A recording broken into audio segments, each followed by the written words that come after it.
Hello all, welcome to sisters world. ఎలా ఉన్నారు అందరూ? ఇవాళ బగారా రైస్ చేసుకుందామా మనం, తెలంగాణ స్పెషల్. అయితే ఫస్ట్ కుక్కర్ పెట్టేసి కుక్కర్లో ఆయిల్ వేసుకోవాలి, కొద్దిగా నెయ్యి వేసుకోవాలి. అది కాగిన తర్వాత మనం అన్ని హోల్ గరం మసాలా వేసుకోవాలన్నమాట. ఇలాచీ, లవంగ్, పట్టా, షాజీరా, బగారాకు, మన బిర్యానీ పువ్వు వస్తుంది చూసారా, అది అన్నీ వేసుకోవాలి. వేసుకున్న తర్వాత ఆనియన్స్ వేసుకోవాలి, పొడుగ్గా కట్ చేసుకోవాలండి ఆనియన్స్. కొంచెం పచ్చిమిరపకాయలు అవి వేసుకొని బాగా ఫ్రై చేసుకోవాలి. అయితే ఇందాక నేను మర్చిపోయాను, ఇప్పుడు వేస్తున్నాను అనమాట. బగారా పువ్వును, స్టార్ ఫ్లవర్ వేసుకున్న తర్వాత ఇదిగోండి, అవి సగమే వేగాలండి, ఫుల్గా రెడ్గా ఏం వేయించుకోవద్దు. అల్లం ఎల్లిగడ్డ పేస్ట్ వేసుకోవాలి. అల్లం ఎల్లిగడ్డ పేస్ట్ కూడా పచ్చివాసన పోయిందాకా ఫ్రై చేసుకోవాలి. అవి ఫ్రై అయిన తర్వాత పుదీనా, కొత్తిమీర మిక్స్ చేసుకోవచ్చు, లేకపోతే మనకు పుదీనా ఒక్కటే అసలు అయితే పుదీనా ఒక్కటే సరిపోతుంది, కానీ మనం కావాలనుకుంటే కొత్తిమీర కూడా వేసుకోవచ్చు. అది కొద్దిగా వేగిన తర్వాత మనకి సరిపడా ఉప్పు, ఇంకా రైస్కి సరిపడా ఉప్పు వేస్తున్నాము. తర్వాత వాటర్లో చూసుకొని మళ్ళీ వేసుకోవచ్చు మనము. అయితే నేనేం చేశానంటే తొందరగా అవ్వాలని చెప్పేసి పక్కన వేడిలు పెట్టుకున్నాను, తొందరగా అవుతుందని చెప్పేసి. అవి కాగిన తర్వాత దీంట్లో పోసుకోవాలి. ఇది మంచిగా మరగాలన్నమాట. బాగా ఎంత మరుగుతే అంత టేస్ట్ బాగుంటుందండి బగారా రైస్. బాగా మరిగింది కదా, ఒకసారి కలుపుకొని మనం ఇప్పుడు రైస్ వేసుకోవాలన్నమాట. రైస్ నానబెట్టి పెట్టుకోవాలండి, ఒక హాఫ్ అన్ అవర్ అన్న ముందు నానబెట్టుకోవాలి. బగారా బిర్యానీ రైస్తో అన్నా చేసుకోవచ్చు, లేకపోతే నార్మల్ మనం ఇంట్లో వండుకునే రైస్తో కూడా చేసుకోవచ్చు.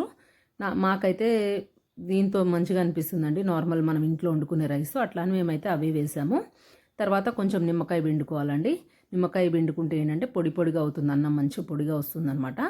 అట్లా అని చెప్పేసి నిమ్మకాయ పిండుకున్నాము. పిండుకున్న తర్వాత ఇదిగోండి ఒక్కసారి కలుపుకొని, ఒక ఉడుకు పట్టింది కదా, అప్పుడు కుక్కర్ విజిల్ పెట్టేసుకుంటే తొందరగా వచ్చేసింది అనమాట. ఒక 3 విజిల్స్ వచ్చినాక బంద్ చేసుకోవడమే. అంతే అండి, మనకి బగారా రైస్ రెడీ. ఇంత సింపుల్ అండ్ ఈజీ అనమాట బగారా రైస్. తప్పకుండా ట్రై చేయండి, చాలా బాగుంటుందండి. అయిపోయింది చూసారా, ఇట్లా పొడి పొడిగా వస్తుందన్నమాట. ఇది బాగా టేస్ట్ అయితే చాలా బాగుంటుంది. తప్పకుండా మటన్ కర్రీలోకి లేకపోతే చికెన్ గ్రేవీ కర్రీలోకి ట్రై చేయండి, చాలా బాగుంటుంది. వెజిటేరియన్స్ అయితే పన్నీర్ కర్రీతో ట్రై చేయండి, చాలా బాగుంటుంది. నెక్స్ట్ మనం ఇప్పుడు ప్రాన్స్ ఫ్రై చూద్దాము. ఫస్ట్ కాజు అన్ను, మిరపకాయలు, కరివేపాకు వేయించుకోవాలన్నమాట. వేయించుకొని పక్కన పెట్టుకోవాలండి. ఇదిగోండి ఫ్రై అయిపోయినాయి కదా, మనం ఈ ప్లేట్లోకి తీసుకొని పక్కన పెట్టుకుంటాం. ఇప్పుడు ఆయిల్ కొంచెం ఎక్కువైందని చెప్పేసి ఆయిల్ తీసేసాను. తీసిన తర్వాత మనము ఆనియన్స్ పొడుగ్గానే కట్ చేసుకున్నాం అనమాట. దీనికి కూడా మన ఇష్టం ఎట్లా కట్ చేసుకోవచ్చు దీనికైతే. అయితే నాకు బగారా రైస్లో మిగిలినాయి అనమాట, అట్లా దీంట్లో వేసాను.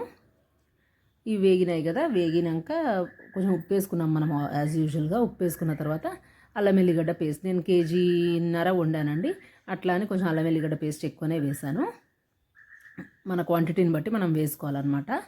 అది అల్లం ఎల్లిగడ్డ పేస్ట్ పచ్చివాసన పోయిన తర్వాత ప్రాన్స్ మనం ఉప్పు పసుపు వేసి కడిగి పెట్టుకుంటాం కదా, నిమ్మకాయను ఉప్పు వేసి మ్యారినేట్ చేసుకోవాలండి. ఒక హాఫ్ అన్ అవర్ అన్న మినిమం ఉండాలి, అప్పుడు మంచి సాఫ్ట్ అవుతాయి ఇవి బాగా.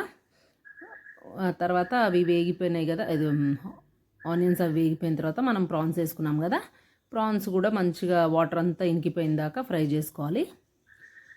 వాటర్ అంతా ఇంకిపోయిన తర్వాత దాంట్లో ఉప్పు, కారం, ధనియాల పొడి, జీలకర్ర పొడి, గరం మసాలా పౌడర్ ఇవి వేసుకొని మంచిగా కలుపుకోవాలన్నమాట.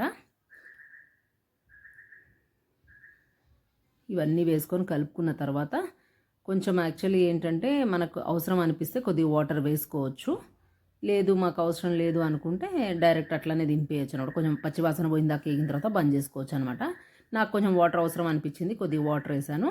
తర్వాత అది మంచిగా దగ్గరికి మొత్తం మసాలా అంతా ప్రాన్స్కి పట్టుకున్న తర్వాత ఇప్పుడు ఇవన్నీ మనం ఫ్రై చేసి పక్కన పెట్టుకున్నాం కదా, అవన్నీ వేసేసుకొని కొత్తిమీర కూడా కట్ చేసి వేసుకోవాలన్నమాట. అన్నీ వేసుకొని ఒకసారి కలుపుకుంటే మనకి ప్రాన్స్ కర్రీ రెడీ అండి. చాలా యమ్మీగా ఉంటుంది, తప్పకుండా ట్రై చేయండి. ఈ సింపుల్ అండ్ ఈజీ అనమాట కర్రీ అయితే. చాలా బాగుంటుందండి, తప్పకుండా ట్రై చేయండి. ఈ వీడియో నచ్చితే ప్లీజ్ లైక్, షేర్ అండ్